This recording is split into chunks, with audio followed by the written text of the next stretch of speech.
Hi, and thanks for joining again to this segment regarding the idea of worship. What is worship, and what's it all about, and what's it for?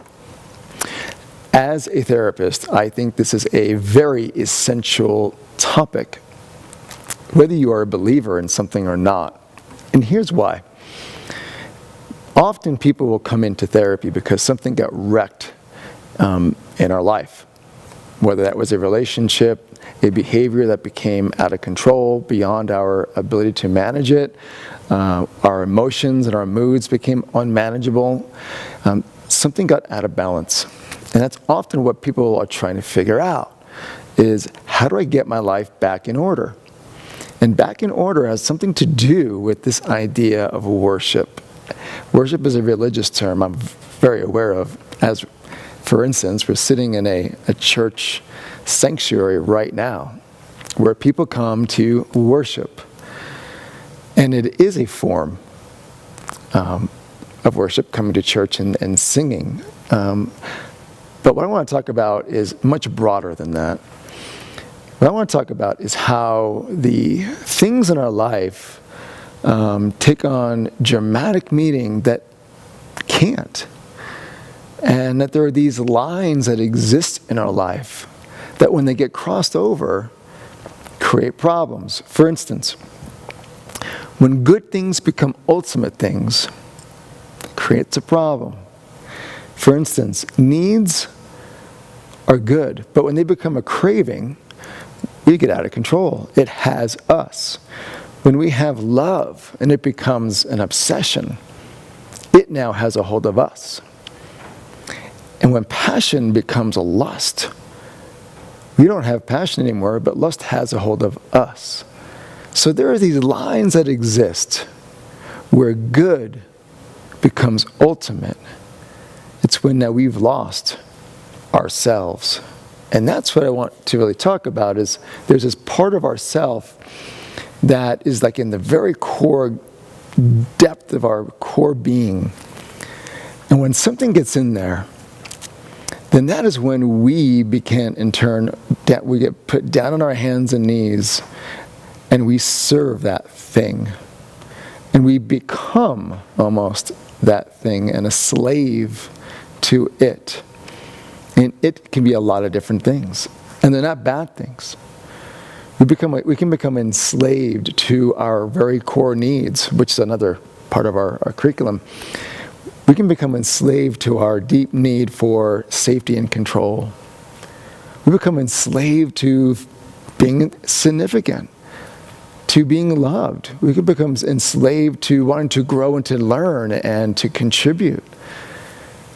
But when we become enslaved to those things, they have us, and we become really out of control, and too much is never enough.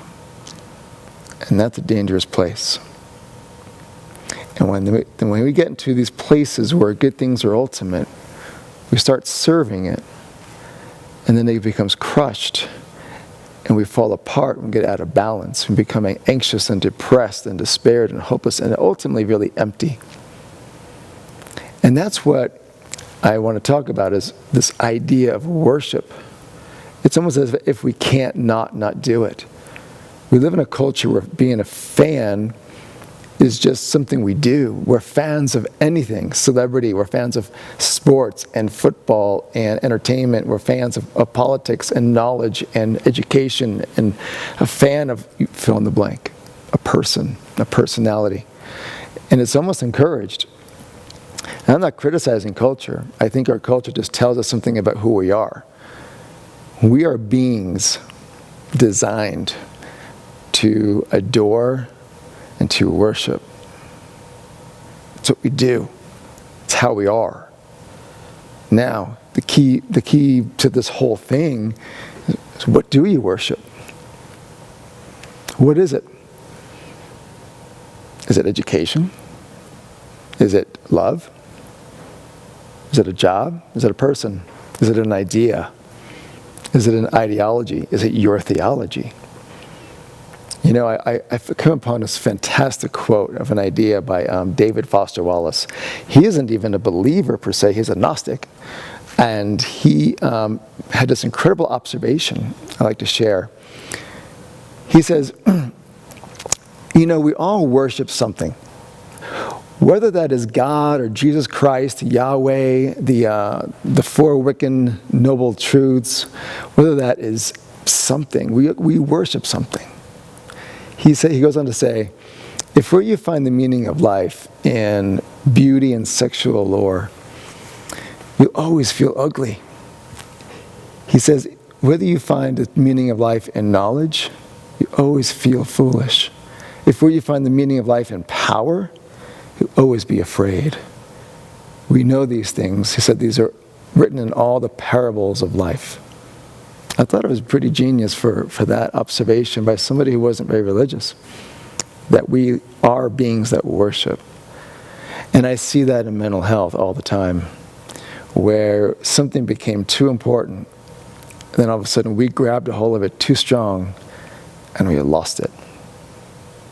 I've seen many people sit in chairs in my office who are a job got in the center of their life, and the moment that job became threatened, so did their whole identity and safety become threatened.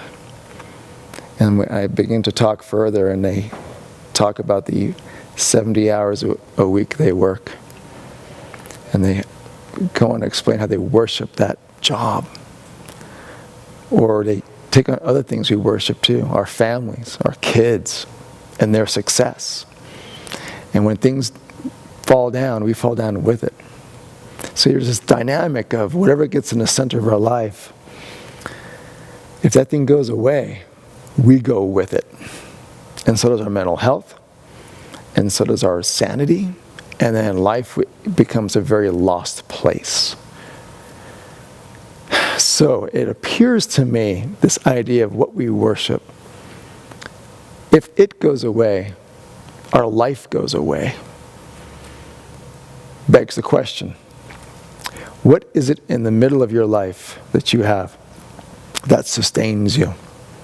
What do you have in the middle of your soul that gives you safety and security, that gives you excitement, that gives you significance, that gives you love and growth and a place to contribute and serve and fills you with energy?